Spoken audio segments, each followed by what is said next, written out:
Hi and welcome to the debate. I'm Sophia. And I'm Cecilia. Today we're going to discuss the Iraq War. There are many different views and opinions on the Iraq War. Based on the soldiers' point of view, we can see that they were very positive and optimistic about the war in the beginning, but as the years went by they got more and more hopeless and negative. Bush, on the other hand, was very positive and optimistic throughout the entire war. Today we will discuss whether the war was worth it or not. We will start with the soldiers' point of view. On the 2nd of April 2007, Newsweek published a special issue called Voices of the Fallen, the Iraq War in Words of Americans Dead. It contains letters that the fallen soldier wrote to their friends and families. The letters are from 2003 to 2006. It is the perfect way to see if there are any changes in the soldiers' opinions throughout the war. In the beginning of 2003, the soldiers were optimistic, hopefully. They learned a lot and they seemed happy. In 2004, they were still happy but more hopeless than when they got there, because one of the soldiers wrote, "I'm mad at them for not fighting for their own freedom." Because he's learning people to fight, but they don't using it and he can't see why you have to learn them. In 2005, the soldiers were tired physically and mentally and just talking about coming home and just get sleeping, and one of them is just want to kill another dude before he goes home. It's like, whoa, you don't want to help, you just want to kill another dude. In 2006, of course, there's still some of positive, but more and more is beginning to feel hopeless. And one soldier wrote, "We're taking bombs away from people, but we're not allowed to arrest them." Doesn't make much sense. So there's not any way to be there down there anymore. But of course we can generalize this to all the soldiers that were in Iraq, but based on the letters, some of the soldiers lost hope and couldn't see the point anymore in 2006. And now to Bush's point of view.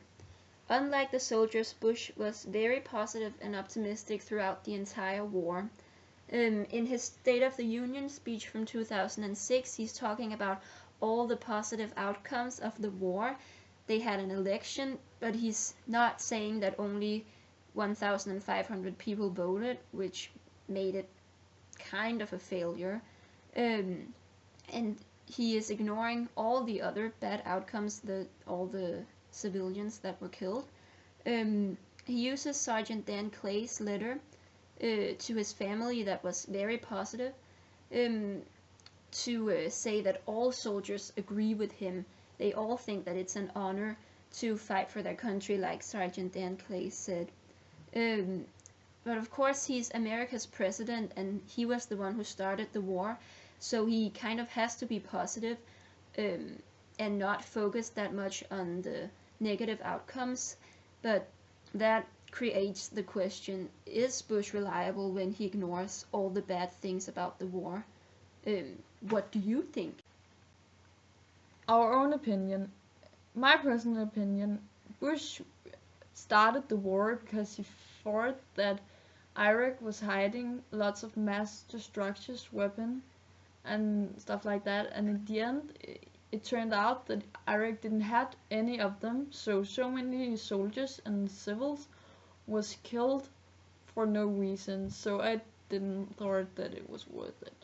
I think that it's hard to say if it was worth it or not, because I don't think that this is an either-or situation, because they did achieve some things. They had an election even though not very many people voted, and they got rid of Saddam Hussein, so they did achieve some things, but on the other hand many civilians were killed, like Cecilia said. So I think it's very hard to really say if it was worth it or not, because you can't know what could have been. So, to conclude, Bush stayed very positive throughout the war, probably because he was the president and he kinda had to be. But the soldiers didn't. Their opinions were kind of mixed, but based on the letters, there were definitely more who had a negative opinion about the war and couldn't really see the point in 2006 that there was in 2003 when it started. But go tell us your own opinions on our website.